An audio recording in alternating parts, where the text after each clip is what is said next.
भारतवर्ष में एक प्रतापी और दानी राजा राज्य करता था। वह नित्य गरीबों और ब्राह्मणों की सहायता करता था। यह बात उसकी रानी को अच्छी नहीं लगती थी। वह न ही गरीबों को दान देती, न ही भगवान का पूजन करती थी और राजा को भी दान देने से मना किया करती थी। एक दिन राजा शिकार खेलने वन को गए हुए थे, तो रानी महल में अकेली थी। उसी समय बृहस्पति देव साधु वेश में राजा के महल में भिक्षा के लिए गए और भिक्षा मांगी। रानी ने भिक्षा देने से इनकार किया और कहा, हे साधु महाराज, मैं तो दान पुण्य से तंग आ गई हूँ। मेरा पति सारा धन लुटाते रहते हैं। मेरी इच्छा है कि हमारा धन नष्ट हो जाए, फिर न रहेगा बांस न बजेगी बांसुरी। साधु ने कहा, देवी तुम तो बड़ी विचित्र हो। धन संतान तो सभी चाहते हैं, पुत्र और लक्ष्मी तो पापी के घर भी होने चाहिए। यदि तुम्हारे पास अधिक धन है तो भूखों को भोजन दो, प्यासों के लिए प्याऊ बनवाओ, मुसाफिरों के लिए धर्मशालाएं खुलवाओ। जो निर्धन अपनी कुंवारी कन्याओं का विवाह नहीं कर सकते, उनका विवाह करा दो। ऐसे और कई काम हैं जिनके करने से तुम्हारा यश लोक परलोक में फैलेगा। परंतु रानी पर उपदेश का कोई प्रभाव न पड़ा। वह बोली, महाराज आप मुझे कुछ न समझाएं। मैं ऐसा धन नहीं चाहती जो हर जगह बांटती फिरूं। साधु ने उत्तर दिया, यदि तुम्हारी ऐसी इच्छा है तो तथास्तु। तुम ऐसा करना कि बृहस्पतिवार को घर लीपकर पीली मिट्टी से अपना सिर धोकर स्नान करना, भट्टी चढ़ाकर कपड़े धोना। ऐसा करने से आपका सारा धन नष्ट हो जाएगा। इतना कहकर वह साधु महाराज वहां से आलोप हो गए। साधु के अनुसार कई बातों को पूरा करते हुए रानी को केवल 3 बृहस्पतिवार ही बीते थे कि उसकी समस्त धन संपत्ति नष्ट हो गई। भोजन के लिए राजा का परिवार तरसने लगा। तब एक दिन राजा ने रानी से बोला कि हे रानी, तुम यहीं रहो, मैं दूसरे देश को जाता हूँ, क्योंकि यहाँ पर सभी लोग मुझे जानते हैं, इसलिए मैं कोई छोटा कार्य नहीं कर सकता। ऐसा कहकर राजा परदेश चला गया। वहां वह जंगल से लकड़ी काट कर लाता और शहर में बेचता। इस तरह वह अपना जीवन व्यतीत करने लगा। इधर राजा के परदेश जाते ही रानी और दासी दुखी रहने लगी। एक बार जब रानी और दासी को 7 दिन तक बिना भोजन के रहना पड़ा, तो रानी ने अपनी दासी से कहा, हे दासी, पास ही के नगर में मेरी बहन रहती है। वह बड़ी धनवान है। तू उसके पास जा और कुछ ले आ ताकि थोड़ी बहुत गुजर बसर हो जाए। दासी रानी की बहन के पास गई। उस दिन गुरुवार था और रानी की बहन उस समय बृहस्पतिवार व्रत की कथा सुन रही थी। दासी ने रानी की बहन को अपनी रानी का संदेश दिया, लेकिन रानी की बड़ी बहन ने कोई उत्तर नहीं दिया। जब दासी को रानी की बहन से कोई उत्तर नहीं मिला, तो वह बहुत दुखी हुई और उसे क्रोध भी आया। दासी ने वापस आकर रानी को सारी बात बता दी। सुनकर रानी ने अपने भाग्य को कोसा। उधर रानी की बहन ने सोचा कि मेरी बहन की दासी आई थी, परंतु मैं उससे नहीं बोली, इससे वह बहुत दुखी हुई होगी। कथा सुनकर और पूजन समाप्त करके वह अपनी बहन के घर आई और कहने लगी, हे बहन, मैं बृहस्पतिवार का व्रत कर रही थी। तुम्हारी दासी मेरे घर आई थी, परंतु जब तक कथा होती है तब तक न तो उठते हैं और न ही बोलते हैं, इसलिए मैं नहीं बोली। कहो दासी क्यों गई थी? रानी बोली, बहन, तुमसे क्या छिपाऊं, हमारे घर में खाने तक को अनाज नहीं था। ऐसा कहते कहते रानी की आंखें भर आईं। उसने दासी समेत पिछले 7 दिनों से भूखे रहने तक की बात अपनी बहन को विस्तार पूर्वक सुना दी। रानी की बहन बोली, देखो बहन, भगवान बृहस्पति देव सबकी मनोकामना को पूर्ण करते हैं। देखो, शायद तुम्हारे घर में अनाज रखा हो। पहले तो रानी को विश्वास नहीं हुआ, पर बहन के आग्रह करने पर उसने अपनी दासी को अंदर भेजा तो उसे सचमुच अनाज से भरा एक घड़ियाशा मिल गया। यह देखकर दासी को बड़ी हैरानी हुई। दासी रानी से कहने लगी, हे रानी, जब हमको भोजन नहीं मिलता तो हम व्रत ही तो करते हैं, इसलिए क्यों न इनसे व्रत और कथा की विधि पूछ ली जाए ताकि हम भी व्रत कर सकें। तब रानी ने अपनी बहन से बृहस्पतिवार व्रत के बारे में पूछा। उसकी बहन ने बताया, बृहस्पतिवार के व्रत में चने की दाल और मुनक्का से विष्णु भगवान का केले की जड़ में पूजन करें तथा दीपक जलाएं, व्रत कथा सुने और पीला भोजन ही करें। इससे बृहस्पति देव प्रसन्न होते हैं। व्रत और पूजन विधि बताकर रानी की बहन अपने घर को लौट गई। 7 दिन के बाद जब गुरुवार आया तो रानी और दासी ने व्रत रखा। घुड़साल में जाकर चना और गुड़ लेकर आईं। फिर उससे केले की जड़ तथा विष्णु भगवान का पूजन किया। अब पीला भोजन कहाँ से आए, इस बात को लेकर दोनों बहुत दुखी थे। चूंकि उन्होंने व्रत रखा था, इसलिए बृहस्पति देव उनसे प्रसन्न थे। इसलिए वे एक साधारण व्यक्ति का रूप धारण कर 2 थालों में सुंदर पीला भोजन दासी को दे गए। भोजन पाकर दासी प्रसन्न हुई और फिर रानी के साथ मिलकर भोजन ग्रहण किया। उसके बाद वे सभी गुरुवार को व्रत और पूजन करने लगी। बृहस्पति भगवान की कृपा से उनके पास फिर से धन संपत्ति आ गई, परंतु रानी फिर से पहले की तरह आलस्य करने लगी। तब दासी बोली, देखो रानी, तुम पहले भी इस प्रकार आलस्य करती थी। तुम्हें धन रखने में कष्ट होता था, इस कारण सभी धन नष्ट हो गया। और अब जब भगवान बृहस्पति की कृपा से धन मिला है, तो तुम्हें फिर से आलस्य होता है। रानी को समझाते हुए दासी कहती है कि बड़ी मुसीबतों के बाद हमने यह धन पाया है, इसलिए हमें दान पुण्य करना चाहिए, भूखे मनुष्यों को भोजन कराना चाहिए और धन को शुभ कार्यों में खर्च करना चाहिए, जिससे तुम्हारे कुल का यश बढ़ेगा, स्वर्ग की प्राप्ति होगी और पितृ प्रसन्न होंगे। दासी की बात मानकर रानी अपना धन शुभ कार्यों में खर्च करने लगी, जिससे पूरे नगर में उसका यश फैलने लगा। एक दिन राजा दुखी होकर जंगल में एक पेड़ के नीचे आसन जमाकर बैठ गया। वह अपनी दशा को याद करके व्याकुल होने लगा। बृहस्पतिवार का दिन था। एकाएक उसने देखा कि निर्जन वन में एक साधु प्रकट हुए। वह साधु वेश में स्वयं बृहस्पति देवता थे। लकड़हारे के सामने आकर बोले, हे लकड़हारे, इस सुनसान जंगल में तू चिंता मग्न क्यों बैठा है? लकड़हारे ने दोनों हाथ जोड़कर प्रणाम किया और उत्तर दिया, महात्मा जी, आप सब कुछ जानते हैं, मैं क्या कहूँ? यह कहकर रोने लगा और साधु को अपनी आत्मकथा सुनाई। महात्मा जी ने कहा, तुम्हारी स्त्री ने बृहस्पति के दिन बृहस्पति भगवान का निरादर किया है, जिसके कारण रुष्ट होकर उन्होंने तुम्हारी यह दशा कर दी। अब तुम चिंता को दूर करके मेरे कहने पर चलो तो तुम्हारे सब कष्ट दूर हो जाएंगे और भगवान पहले से भी अधिक संपत्ति देंगे। तुम बृहस्पति के दिन कथा किया करो। 2 पैसे के चने मुनक्का लाकर उसका प्रसाद बनाओ और शुद्ध जल से लोटे में शक्कर मिलाकर अमृत तैयार करो। कथा के पश्चात अपने सारे परिवार और सुनने वाले प्रेमियों में अमृत व प्रसाद बांटकर आप भी ग्रहण करो। ऐसा करने से भगवान तुम्हारी सब मनोकामनाएं पूरी करेंगे। साधु के ऐसे वचन सुनकर लकड़हारा बोला, हे प्रभु, मुझे लकड़ी बेचकर इतना पैसा नहीं मिलता जिससे भोजन के उपरांत कुछ बचा सकूं। मैंने रात्रि में अपनी स्त्री को व्याकुल देखा है। मेरे पास कुछ भी नहीं जिससे मैं उसकी खबर मंगा सकूं। साधु ने कहा, हे लकड़हारे, तुम किसी बात की चिंता मत करो। बृहस्पति के दिन तुम रोजाना की तरह लकड़ियां लेकर शहर को जाओ। तुमको रोज से दुगुना धन प्राप्त होगा, जिससे तुम भली भांति भोजन कर लोगे तथा बृहस्पति देव की पूजा का सामान भी आ जाएगा।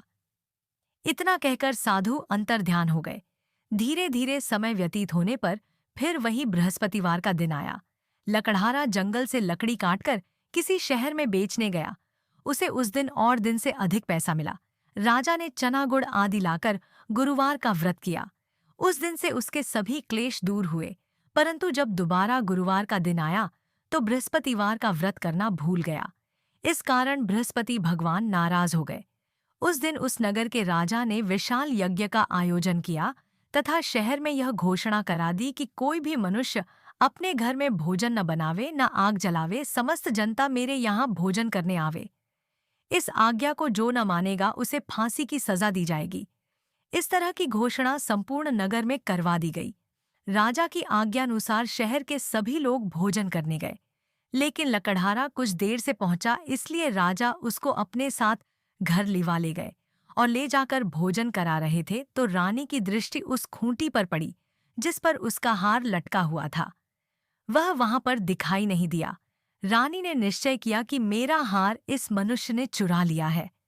उसी समय सिपाहियों को बुलाकर उसको कारागार में डलवा दिया। जब लकड़हारा कारागार में पड़ गया और बहुत दुखी होकर विचार करने लगा कि न जाने कौन से पूर्व जन्म के कर्म से मुझे यह दुख प्राप्त हुआ है, और उसी साधु को याद करने लगा जो कि जंगल में मिला था।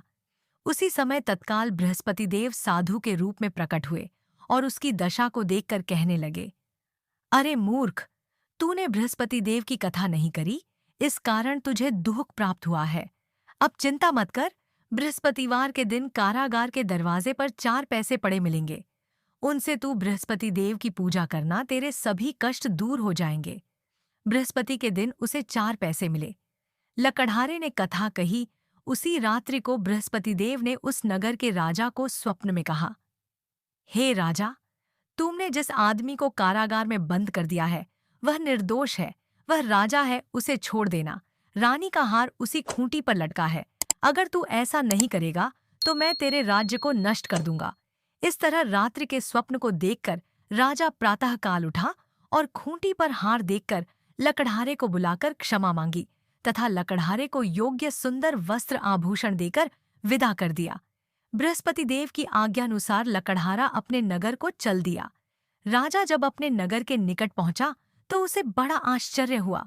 नगर में पहले से अधिक बाग, तालाब, कुएं तथा बहुत सी धर्मशाला, मंदिर आदि बन गई है। राजा ने पूछा, यह किसका बाग और धर्मशाला है? तब नगर के सब लोग कहने लगे, यह सब रानी और बांदी के हैं। तो राजा को आश्चर्य हुआ और गुस्सा भी आया। जब रानी ने यह खबर सुनी कि राजा आ रहे हैं तो उन्होंने बांदी से कहा कि हे दासी, देख राजा हमको कितनी बुरी हालत में छोड़ गए थे। हमारी ऐसी हालत देखकर वह लौट न जाए, इसलिए तू दरवाजे पर खड़ी हो जा। आज्ञानुसार दासी दरवाजे पर खड़ी हो गई। राजा आए तो उन्हें अपने साथ लिवा लाई। तब राजा ने क्रोध करके अपनी रानी से पूछा कि यह धन तुम्हें कैसे प्राप्त हुआ है? तब उन्होंने कहा, हमें यह सब धन बृहस्पति देव के इस व्रत के प्रभाव से प्राप्त हुआ है। राजा ने निश्चय किया कि 7 रोज बाद तो सभी बृहस्पति देव का पूजन करते हैं, परंतु मैं प्रतिदिन दिन में 3 बार कहानी तथा रोज व्रत किया करूंगा। अब हर समय राजा के दुपट्टे में चने की दाल बंधी रहती तथा दिन में 3 बार कहानी कहता। एक रोज राजा ने विचार किया कि चलो अपनी बहन के यहाँ हो आवे। इस तरह निश्चय कर राजा घोड़े पर सवार हो अपनी बहन के यहाँ को चलने लगा। मार्ग में उसने देखा कि कुछ आदमी एक मुर्दे को लिए जा रहे हैं। उन्हें रोककर राजा कहने लगा, अरे भाइयों, मेरी बृहस्पति देव की कथा सुन लो। वे बोले, लो, हमारा तो आदमी मर गया है, इसको अपनी कथा की पड़ी है। परंतु कुछ आदमी बोले, अच्छा कहो, हम तुम्हारी कथा भी सुनेंगे। राजा ने दाल निकाली और जब कथा आधी हुई थी कि मुर्दा हिलने लग गया और जब कथा समाप्त हो गई तो राम राम करके मनुष्य उठकर खड़ा हो गया। आगे मार्ग में उसे एक किसान खेत में हल चलाता मिला। राजा ने उसे देख और उससे बोले, अरे भैया, तुम मेरी बृहस्पतिवार की कथा सुन लो। किसान बोला, जब तक मैं तेरी कथा सुनूंगा तब तक 4 हरया जोत लूंगा। जा अपनी कथा किसी और को सुनाना। इस तरह राजा आगे चलने लगा। राजा के हटते ही बैल पछाड़ खाकर गिर गए तथा किसान के पेट में बड़ी जोर का दर्द होने लगा। उस समय उसकी माँ रोटी लेकर आई। उसने जब यह देखा तो अपने पुत्र से सब हाल पूछा और बेटे ने सभी हाल कह दिया तो बुढ़िया दौड़ी दौड़ी उस घुड़सवार के पास गई और उससे बोली कि मैं तेरी कथा सुनूंगी, तू अपनी कथा मेरे खेत पर चलकर ही कहना। राजा ने बुढ़िया के खेत पर जाकर कथा कही, जिसके सुनते ही वह बैल उठ खड़े हुए तथा किसान के पेट का दर्द भी बंद हो गया।